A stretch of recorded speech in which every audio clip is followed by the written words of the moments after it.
this way, go for a wander. Come on. Here. Cool, so the first thing we're going to go through is I'm going to just start, we call it tuning in. So I'm just going to get him tuned into me and just tune him out of you guys, and then I'm going to give you the lead and tune him into you. So when we say tuning in, it's kind of like getting attention, focusing on us. This is kind of like the building blocks for all the training. Okay, so it's like the baseline of everything. This is how we've built him up. So we've built him from him learning to focus on a lead, to him learning to focus off a lead, to him learning to ignore heavy distractions on a lead and then off a lead as well, and then also learning to come back from them and bring his energy down from them. If you ever find you're having trouble with the training, the first go-to is go for here is a big walk and get him tuned in, and that'll just pretty much put him in a reset mode. Another good one is if you find same thing, you can't get him out or something, it's raining and you don't want to go and you're limited for time. What quite a good one to do is just a bit of obedience in the house and run him through his commands, even if it's just going from his placemat to his kennel like 20 times, just keeping him in check and going, look, I'm still in control, just keeps that focus on you and keeps that engagement there. So it's just little tips and tricks like that make a big difference for you controlling him and managing him throughout his life. So I'm on about a 25 there. You felt about a 15 on the collar. When I hit about a 50, I'm like, oh, that's quite like sharp, I guess, but like I said, it's in context to how stubborn he is at that time or how distracted he is. But dogs don't tend to be too phased by it. As you can see, when I nick him, it doesn't even look like he's actually feeling anything. I'm telling him the command here, which means walk next to me. If he doesn't listen, he then gets a nick on the collar. Okay, so what I expect him to do is drop in, refocus, and come in behind me, and if he doesn't, then he gets that tap. So I'll give you a couple of demos and I'll just cue you what I'm doing here. So I've told him here, he's ignored me, he's sniffing the ground, I'll give him a tap, and that refocuses him and brings him in behind me. Sometimes what they'll do is they'll drop behind and keep sniffing. So that's them just kind of like trying to get away with something. I'll correct them for that too. So I want to stop I pretty much want to shut everything off here and just get him zoned into me. The reason for that is what we call it pack drive. So that's kind of like his base level drive that we want to get him to, and that gets him focused on us. So what I'll do now is I'll chuck him on lead with you. We'll start with you. We've taught him to walk on our right side. Does that work for you? Yeah. So if you just grab the lead like this, and I'll do everything else at the moment, and we'll just start walking this way. Yeah. That's it, perfect. Yeah. Nice. Yeah. So what I'm doing is every time he looks back at your partner, I'm just giving him a tap on the collar, and that's just refocusing him. So I'll just do the first bit just so you can get a feel for what I'm doing and when I'm tapping him. So just every time he looks back, and now he's focused on you, we're cruising. We've taught him that the collar means whoever's on the lead to refocus to. He kind of understands that. What I've done is I've got same thing, to focus off the distraction on you. Now he's in kind of your space, he's zoned into you, and now you guys are kind of vibing. That's kind of how I would put it. So now we've got you in the mode. We'll go to about a 30. I'll give you the remote collar, so you've got your butt in there again. Yep. And if you just get in the hang of it, walking along, I'll cue you the first couple of times when to do it, and then I'll just leave you to it and let you kind of go for yourself, and I'll just give you a hand whenever you need it. And he's pretty cruisy. I'm blown away. Reward him for listening. Yep. At the G word and good. Yep. Yeah, at the moment the reason I'm keeping it very basic is because I just want you to get used to the timing of the collar and everything. Yeah. I tend to find on the lead any type of reward, like good and things like that, winds them up. Right. So what we've kind of taught him is good means like escalate a little bit. Yeah. So I'll use that a lot for recall and off lead stuff. Whereas on lead is like you just want him in kind of like drone mode, like he's just cruisy, he's just like solely focused on you, that's it. It's kind of like the base of everything, but it's just you're getting complete control of the animal. Yep. But then you'll find when we let him off, you'll watch his tail, he'll be like vibrant again. So we've taught him when you're on lead, chill out, but when you're off lead, you can be a dog. We tend to find most of the problems start on the lead and through the lead. And once we sort that out, a lot of the other issues kind of disappear.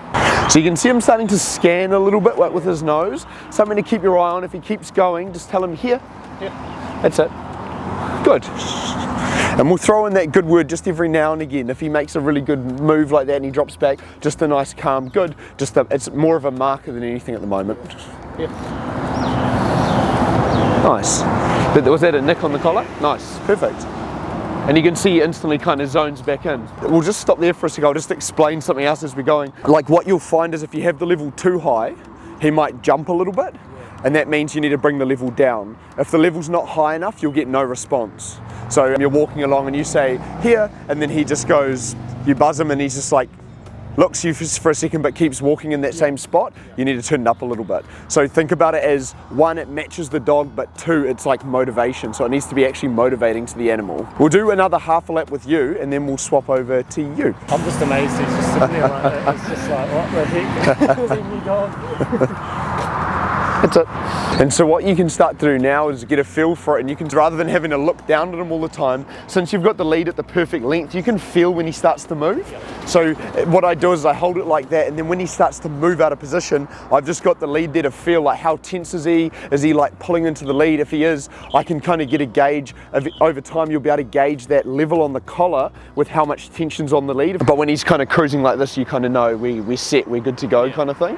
But so rather than having to stare at the dog all the time, but you will find maybe for the first week, you'll find the first 10 minutes you will be looking at him quite a bit, and then once you're in the zone, you can kind of soften up and relax and you're just kind of cruising on the walk. We'll swap over. You're up. Cool, so I'll grab the collar again, I'll do the first little bit. We'll just start wandering off again. What we're gonna do is just, same thing, if he tries anything, I'll just give him the first couple of nicks, and then I'll just pass the collar over to you and we'll run through it with you too.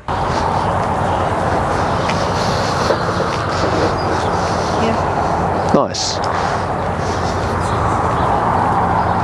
You're cruising. I'll give you this, you're doing really well. So we'll start on about a 15 on the collar, and then